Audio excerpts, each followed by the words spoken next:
Pemirsa, pembongkaran beton penutup saluran drainase oleh Pemkot Medan di Seagul Medan ricuh. Belasan orang anggota LSM berusaha menghalangi pembersihan parit tersebut hingga membuat warga mengamuk.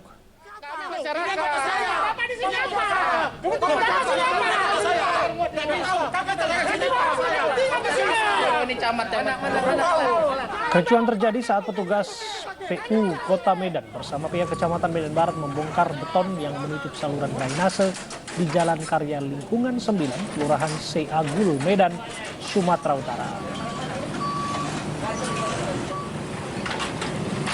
Belasan orang yang mengaku dari salah satu LSM berusaha menghalangi warga hingga membuat warga kesal.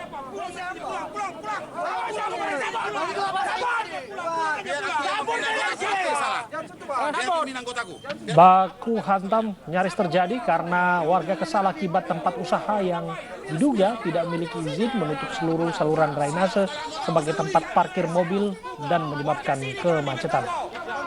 Ricuhan meredah setelah Camat Medan Barat melerai kedua belah pihak dan pembongkaran beton penutup saluran drainase tetap dilakukan.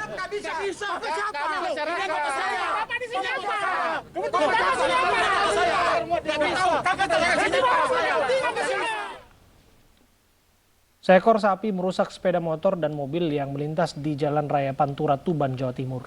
Sapi mengamuk saat akan dibawa pulang pemiliknya karena tidak laku dijual.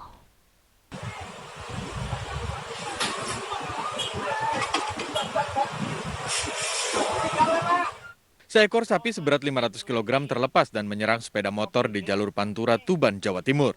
Akibatnya 2 sepeda motor serta 1 minibus rusak. Awalnya sapi jenis limosin ini akan dibawa pulang oleh pemiliknya dari pasar hewan Tuban karena tidak laku dijual. Namun saat akan naik kendaraan, sapi terlepas dan mengamuk. Keluar pasar terus ngamuk-ngamuk, ngamuk, yang megang nggak ngatasin terus lepas. Setelah 1 jam mengamuk, sapi ini berhasil ditenangkan oleh pemiliknya. Pemilik sapi juga meminta maaf dan mengganti kendaraan yang rusak. Dari Tuban, Jawa Timur, Pipit Wibawanto, iNews melaporkan. 8 orang warga Sampit, Kabupaten Kota Waringin Timur, Kalimantan Tengah tersambar petir saat hujan deras. 2 di antara 8 penyambung ayam yang luka bakar meninggal dunia.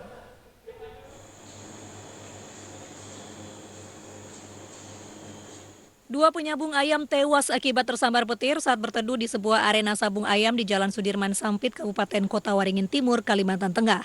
Selain kedua korban tewas, 6 orang lainnya luka bakar di beberapa bagian tubuh. Sebelumnya Sabtu sore, petir menyambar pohon sawit di samping bangunan arena sabung ayam dan langsung menghantam para korban yang tengah duduk. Kilatnya itu Pak, sama nyambar ke bawah itu Pak, kencangnya bukan main. Tahu nggak ada yang terkena sambar petir kemarin itu informasinya? Pas kejadian itu belum tahu Bang informasinya.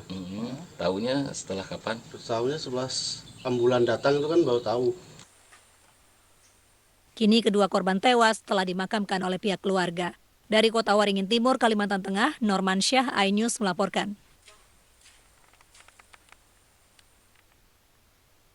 PT Kereta Komuter Indonesia menggelar tes antigen secara acak di stasiun-stasiun dengan penumpang terpadat. Tes antigen gratis tersebut untuk mencegah penularan COVID-19 di wilayah Jabodetabek.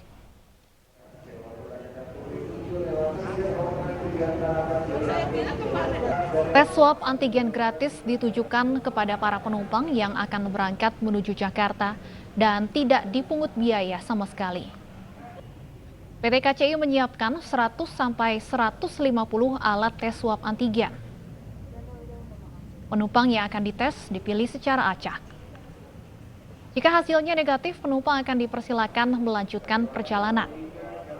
Namun jika hasilnya positif, akan diserahkan ke Satgas COVID-19 setempat. Tes digelar pagi hari saat penumpang akan bepergian menuju Jakarta.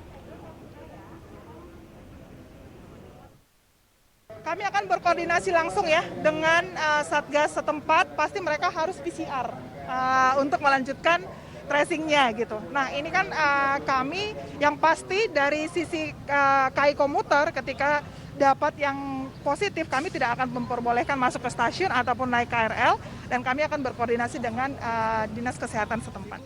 Ini baru pertama kali ya Mbak, dan saya terkesannya karena ada tes gratis pula ya gitu.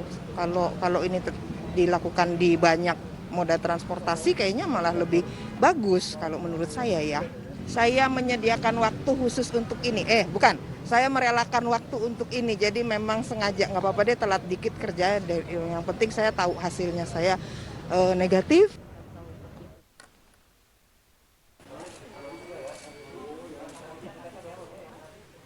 Swab antigen juga ditujukan kepada para penumpang kereta api di stasiun Bekasi, Jawa Barat. Sama seperti di stasiun Bogor, para penumpang dipilih secara acak. Namun ada beberapa penumpang yang menolak karena takut terlambat bekerja. Usai pengambilan sampel, penumpang harus menunggu sekitar 5 menit untuk mengetahui hasil tes rapid antigen. Selain Bogor, PT KCI juga menggelar tes swab antigen di 4 stasiun terpadat lainnya, yaitu di Stasiun Cikarang, Tangerang, Tanah Abang, dan Manggarai.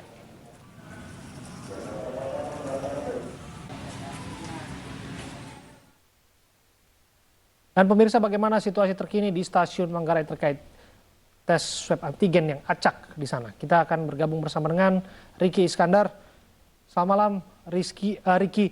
Sudah adakah yang reaktif antigen dari hasil tes acak?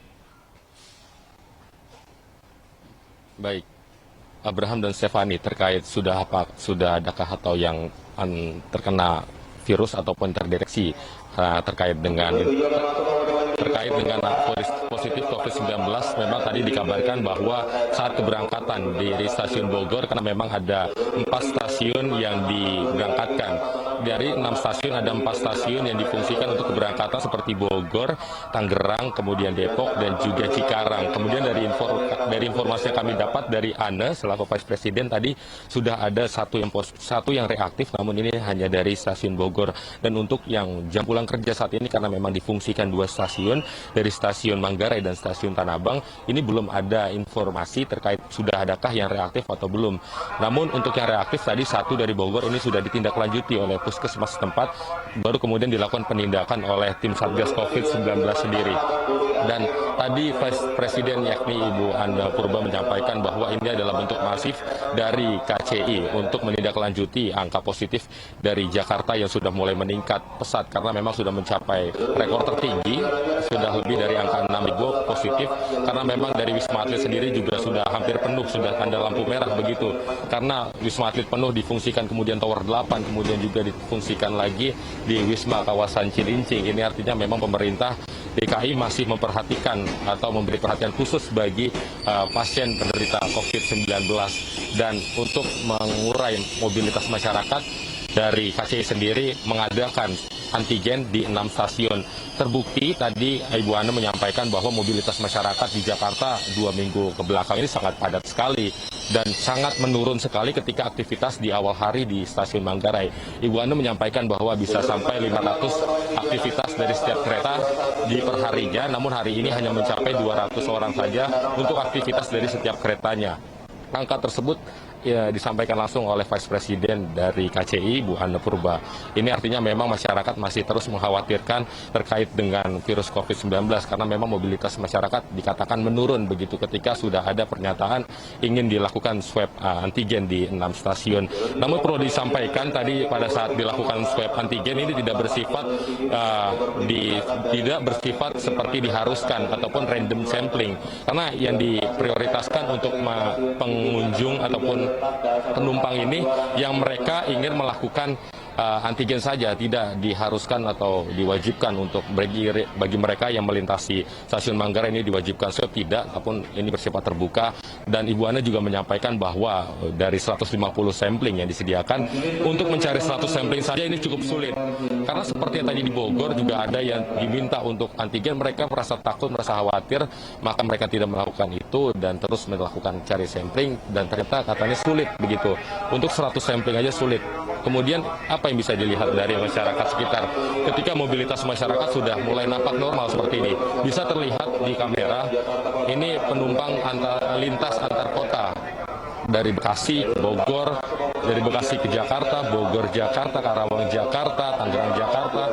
Ini menjadi tempat transit yang bisa dilihat bahwa sudah nampak normal sekali ketika aktivitas masyarakat, apalagi di awal pekan saat ini. Dan untuk swab antigen secara yang disediakan di 6 stasiun ini akan disiapkan selama 1 minggu.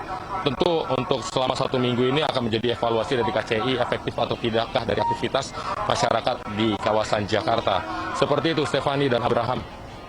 Baik, terima kasih Riki Iskandar melaporkan langsung dari Stasiun Manggarai. Selamat bertugas kembali. Tingginya angka positif di DKI Jakarta dan untuk mencegah persebaran COVID-19 di ibu kota, jam malam pun diberlakukan di sejumlah wilayah. Dirlantas Polda Metro Jaya dan Dinas Perhubungan Pemprov DKI Jakarta terbitkan aturan pembatasan lalu lintas di ibu kota. Aturan pembatasan mobilitas ini berlaku mulai pukul 21 hingga pukul 4 di 10 titik ibu kota mulai malam nanti. Jadi kami telah memilih 10 ruas jalan yang selama ini berdasarkan pengalaman dari kita semua, itu sering terjadi pelanggaran protokol kesehatan dan pelanggaran terhadap Peraturan Gubernur nomor 759 tahun 2021. Pembatasan ini dilaksanakan mulai pukul 21.00 sampai dengan pukul 04.00 dan mulai berlaku mulai malam ini.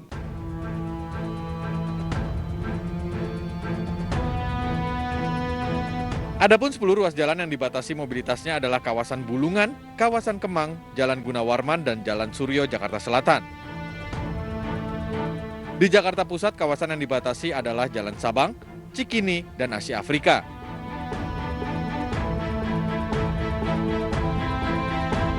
Di Jakarta Timur, daerah yang dibatasi adalah kawasan BKT. Kawasan Kota Tua di Jakarta Barat pun dibatasi. Sementara di Jakarta Utara, wilayah yang dibatasi adalah Boulevard Kelapa Gading dan kawasan Pantai Indah Kapuk. Pemerintah pusat pun memberlakukan PPKM Mikro di wilayah zona merah COVID-19 mulai 22 Juni hingga 5 Juli mendatang. Tim Liputan iNews melaporkan. Pemirsa, kasus COVID-19 di Indonesia tembus rekor baru. Hingga siang tadi tercatat jumlah penambahan sebanyak 14.536 kasus baru di Indonesia. Berdasarkan data Satgas Penanganan COVID-19, hari ini tercatat sudah tembus 2.004.445 kasus terkonfirmasi. 1.801.761 diantaranya sembuh, sementara total yang meninggal dunia hingga saat ini mencapai 54.956. Pemirsa, hari ini Presiden Joko Widodo genap berusia 60 tahun. Beragam ucapan pun dilayangkan oleh sejumlah tokoh melalui media sosialnya masing-masing.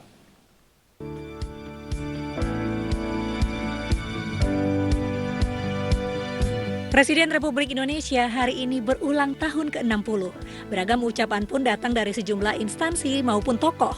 Sejumlah aparat terjun payung sambil membawa foto Presiden Joko Widodo. Ucapan selamat ulang tahun pun datang dari Gubernur Jawa Tengah, Ganjar Pranowo. Pak Jokowi, selamat ulang tahun yang ke-60 ya. Sehat selalu Pak. Terus semangat, terus berkarya, dan gemati pada rakyat. Semoga setiap gerak dan langkah panjenengan menjadi inspirasi dan berkah bagi kita semua. Eksekutif Chairman MNC Group Haritanu Sudibyo, serta Menteri BUMN Erick Thohir dan Menteri Pariwisata dan Ekonomi Kreatif Sandiaga Uno juga menyampaikan selamat ulang tahun melalui akun medianya masing-masing.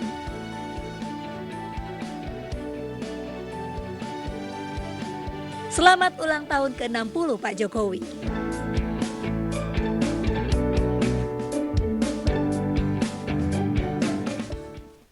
Pemirsa, tetap jaga protokol kesehatan dengan selalu menerapkan 3M, memakai masker, menjaga jarak, dan menjauhi kerumunan, serta mencuci tangan dengan sabun di air yang mengalir. Usai sudah kebersamaan kita dalam iNews sore hari ini, mewakili kerabat kerja yang bertugas, saya Abraham Silaban. Dan saya Stefani Patricia. Terima kasih atas kebersamaan Anda. Selamat sore dan sampai jumpa.